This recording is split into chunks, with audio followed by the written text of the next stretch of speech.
नमस्कार, आप देख रहे हैं पंजाब केसरी। दर्शकों, आपको बताते चले कि नित्यानंद राय एमओएस होम ने आज पार्लियामेंट में ये स्टेटमेंट दिए और इसमें ये कहा गया है कि नवंबर 2022 तक अभी तक 123 वारदातों में, आतंकी वारदातों में 180 आतंकवादी मारे गए हैं।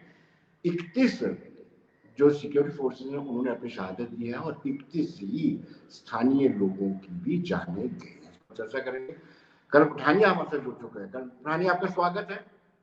Welcome. Thank you sir. Well, आप किस तरीके से देखते हैं? कहीं ना कहीं आतंकवाद में कमी जरूर आ रही है, कैसे देखते हैं आप इसको? देखिए विनोद जी, पोस्ट एब्रोगेशन 37035 के ए के बाद काफी अच्छे परिवर्तन आए हैं और उसके लिए मैं सरकार को बधाई देता हूं और कश्मीर के लोगों को भी बधाई देता हूं, क्योंकि उनके सहयोग के बगैर ये संभव नहीं था। अगर आप देखें कि हुर्रियत का जो कैलेंडर इशू होता था पहले, उसमें तकरीबन हर दिन हड़ताल की कॉल दी होती थी, वो खत्म हो चुका है अभी। स्टोन पेल्टिंग जो एक फैशन बन गया था वैली में, बिकॉज कुछ लोगों का उसमें इंटरेस्ट था उसको बढ़ाने में, वो बिल्कुल बंद हो चुका है। और टेररिज्म रिलेटेड जो घटनाएं हैं उसके अंदर भी काफी हद तक कमी आई है, जो एक एनकरेजिंग साइन है।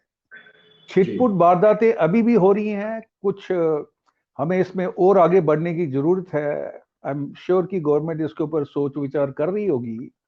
और दूसरा, इसमें आप ये देखिए कि पाकिस्तान की जो इस समय इंटरनल सिचुएशन चल रही है, चाहे पॉलिटिकल फील्ड पे ले लीजिए, इकोनॉमिकल फील्ड पे ले लीजिए, चाइना के साथ उनकी जो रिलेशनशिप है उसको ले लीजिए, भी एक फैक्टर है कि वो उनका जो इंटरेस्ट है इसमें कम हो रहा है। लेकिन पाकिस्तान का इंटरेस्ट हमेशा बना रहेगा, ये हमें ये मान के चलना पड़ेगा।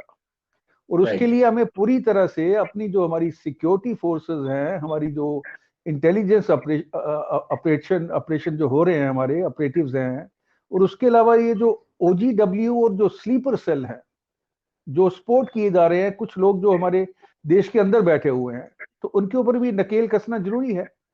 और अगर ये एक स्ट्रेटेजी बना लेते हैं जिसके अंदर, देखिए अभी कश्मीर में 3 या 3.5 डिस्ट्रिक्ट हैं जिसके अंदर हम कह सकते हैं कि मिलिटेंसी काफी हद तक है।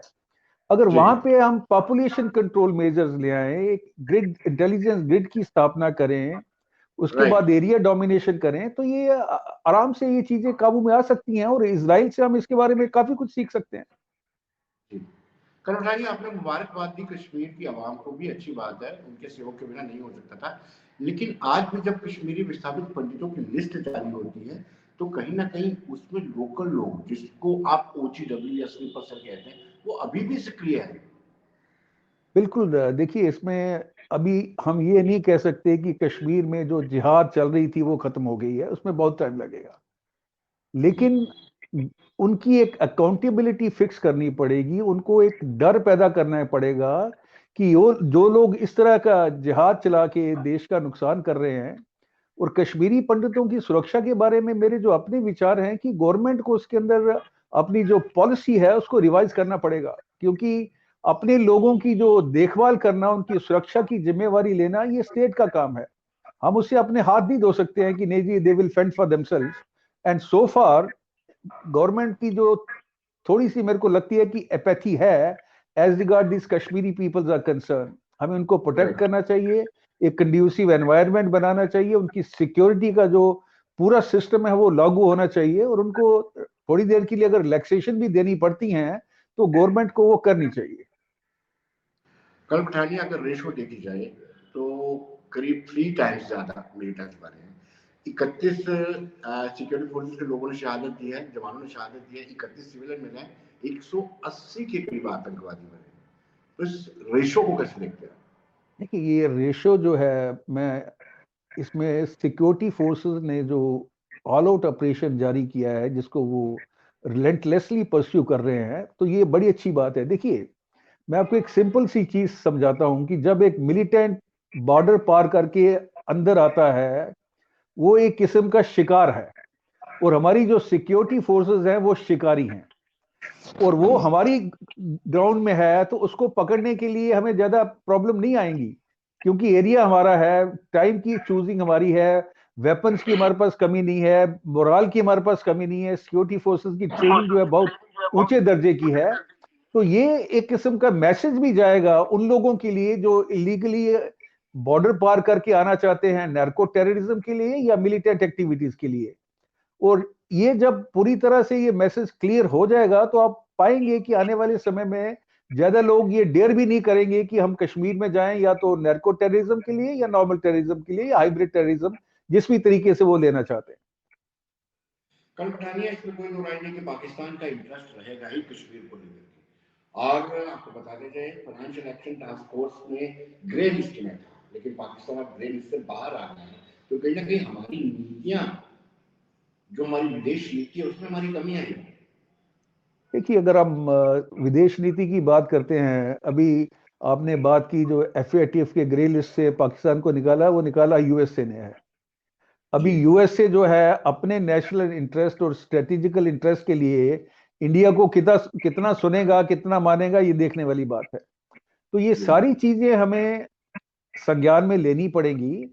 और एक इंटरनेशनल कम्युनिटी में, क्योंकि इस समय भारत का जो दर्जा है पूरी इंटरनेशनल कम्युनिटी में बहुत ऊंचा उठ रहा है दिन ब दिन, तो हमें इंटरनेशनल कम्युनिटी को साथ लेके ऐसी जो कंट्रीज अपने नेशनल इंटरेस्ट के लिए वर्ड्स के इंटरेस्ट को सेक्रीफाइस करते हैं, मैं तो नाम लेके बोल रहा हूं कि यूएसए, ताकि वो इन हरकतों से बाज आए और टेररिज्म को सिर्फ इंडिया सेंट्रिक मान के नहीं देखा जाए, बल्कि इसको ये देखा जाए कि ये वो पूरे वर्ल्ड को इफेक्ट कर रहा है, पूरी दुनिया के लोगों को इफेक्ट कर रहा है, and this needs to be ruthlessly curbed. जी, तो कहीं ना कहीं कदम बढ़ानिया, अब अपनी विदेश नीति में कोई बदलाव करने की जरूरत है। देखिए, अभी मेरे ख्याल से इस समय कोई जरूरत नहीं है। वहां पे जो हमारे लोग बैठे हुए हैं, they are master of the game and master of the art. And कई बार जो होता है कि हम जो चाहते हैं वो नहीं होता है, तो सेटबैक आएंगे, उसी के साथ पॉलिसीज में रिवीजन भी चलता रहेगा। तो ये सक्षम लोगों के हाथ में है। I am very sure they will take into consideration our national interest and move on. जी, एक कदम बढ़ानिया, अब जिस तरीके से ऑपरेशन आलोक चल रहा है और थोड़ा बहुत ताबून जो है आवाम का भी मिल रहा है, तो मुझे लगता है कि किसी हद तक कंट्रोल किया जा सकता है मिलिटेंसी में। देखिए, बहुत हद तक कंट्रोल हो चुकी है ये, अगर हम ये मान के चलें कि आने वाले समय में, देखिए, मिलिटेंसी के अंदर एक जनरेशन गैप भी होता है। अभी नई जनरेशन आ रही है, उनका माइंडसेट अलग है पुरानी जनरेशन से। उसके अलावा जिस तरीके से कश्मीर में टूरिज्म बढ़ रहा है, जिस तरीके से मिलिटेंसी के खिलाफ लोग हो रहे हैं, बिकॉज उन्होंने रियलाइज किया कि पिछले 31-32 साल में उन्होंने हासिल क्या किया है, दुखों के अलावा, उनका अपने लोगों को खोने के अलावा उन्होंने हासिल क्या किया है। तो जिस दिन ये चीज हो जाएगी, मैं ये मान के चलता हूं कि 85 या 80% मिलिटेंसी कंट्रोल में आ जाएगी। लेकिन अगर हम ये सोच के चलते हैं कि कश्मीर में मिलिटेंसी पूरी तरह से खत्म हो जाएगी, वो तब तक खत्म नहीं होगी जब तक पाकिस्तान के साथ हमारे जो रिलेशंस हैं वो ठीक नहीं होते हैं। रानी, आप सवाल ये उठता है कि उमर अब्दुल्ला, फारूक अब्दुल्ला ये डिमांड कर रहे हैं कि जो बाहर जेलों में हमारा यूथ अरेस्ट है उनको रिहा किया जाए। ये कैसी सोच है? देखिए, लेसर यू सेड अबाउट, अभी मैं सुना था पीछे, अभी इन्होंने स्टेटमेंट दिया है फारूक जी ने कि जब 96 में वो डोडा में गए थे तो वहां पे आर्मी ने बूथ कैप्चर कर रखा था और इन्होंने उनको समझाया, या जो भी बोलते हैं। तो इनकी जो कथनी और करनी में बहुत ज्यादा फर्क है। ये अपने वेस्टेड इंटरेस्ट देखते हैं, ये अपनी रेलिवेंस ढूंढते हैं और ये अपने वोट बैंक को कंसोलिडेट करना चाहते हैं, और उसके लिए वो नेशनल इंटरेस्ट को सेक्रीफाइस करने के लिए तैयार है। तो अभी 85 साल की उम्र में अगर वो, देखिए कितना आपकी मेंटल फैकल्टी काम करती है, मैं ये छोड़ता हूँ दर्शकों के ऊपर, लेकिन 85 साल की उम्र में भी वो अपनी डायनेस्टिक पॉलिटी को स्ट्रेंथन किए जा रहे हैं। क्या एनसी में ऐसे लोगों की कमी है जो प्रेसिडेंट का दायित्व निभा सकते हैं? लेकिन तो ये ऐसे लोग हमेशा रहेंगे विनोद जी, इनके साथ हमें कोप अप करना है, इनको काउंटर करना है, और उसके बाद ये पॉलिटिक्स ऐसे चलती रहेगी। मुझे लगता है ऐसी सियासी जमातों का भी नुकसान होता है जो उकसाते हैं उन लोगों को। देखिए, अगर हम बात कर रहे हैं महबूबा मुफ्ती की पॉलिटिक्स की, बात कर लीजिए उमर की, फारूक अब्दुल्ला, इनकी पॉलिटिक्स जो है वो डिवीजिव पॉलिटिक्स है बेस्ड ऑन रिलीजन।